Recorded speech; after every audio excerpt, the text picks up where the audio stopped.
السلام علیکم ورحمۃ اللہ وبرکاتہ۔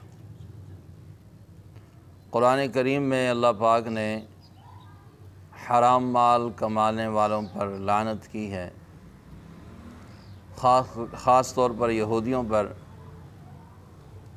کہ وہ اللہ پاک کی لعنت میں اللہ پاک کی طرف سے پھٹکار میں گرفتار ہوئے۔ ان میں بہت ساری وجوہات تھیں، اور ایک وجہ یہ تھی کہ وَأَكْلِهِمْ أَمْوَالَ النَّاسِ بِالْبَاطِلِ، کہ وہ لوگوں کا مال غلط طریقے سے کھاتے تھے۔ تو بھائیو، آج کے دور میں بھی جو کسی کا مال غلط طریقے سے کھاتا ہے وہ حرام کھاتا ہے۔ غلط طریقے سے کھانے کی کئی صورتیں ہو سکتی ہیں، مثلا کسی پہ جھوٹا مقدمہ بنا دیا تاکہ رل مل کے اس کا پیسہ لگے گا اور ہم کھائیں گے۔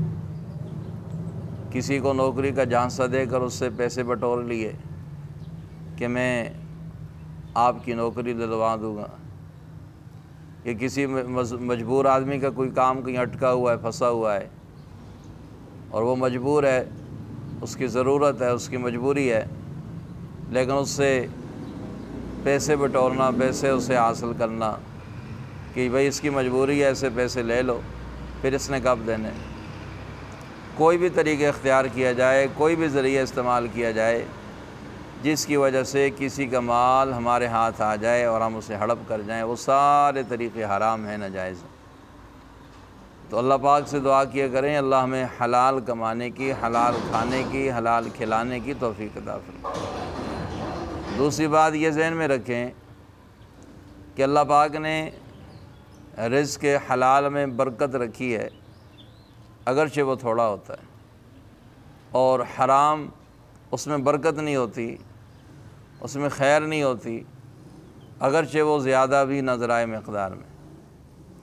لیکن حلال میں جو اللہ نے برکت رکھی ہے کہ تھوڑے سے مال سے ہماری ضرورت پوری ہو جاتی ہے، اور حرام سارے کا سارا لگ جاتا ہے لیکن کام پھر بھی ادھورے کا ادھورا۔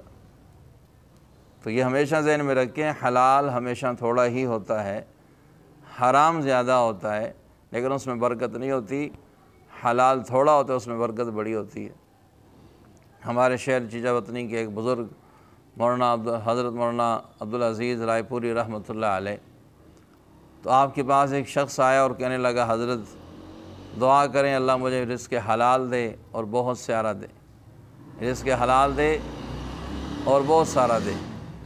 تو حضرت اپنی زبان میں کہا، بھی حلال تے تھوڑا ہی لبو، کہ حلال تو تھوڑا ہی ملے گا، حلال زیادہ نہیں ہوتا، حلال تھوڑا ہی ہوتا ہے پر اس میں برکت بڑی ہوتی ہے، اور حرام زیادہ ہوتا ہے لیکن اس میں برکت نہیں ہوتی۔ تو بھائی، کسی کا مال غلط طریقے سے نہ کھائیں۔ ضرورت ہے آپ کی تو آپ قرض لے لیں، آپ اس سے مانگ لیں، اپنی ضرورت پورا کرنے کے لیے، اپنے اخراجات پورا کرنے کے لیے غلط طریقے سے مال لینا یہ حرام ہے۔ نہ خود حرام کھائیں، نہ اپنی اولاد کو حرام کھلائیں۔ اللہ پاک مجھے اور آپ سب کو رزق حلال کمانے کی توفیق عطا فرمائے۔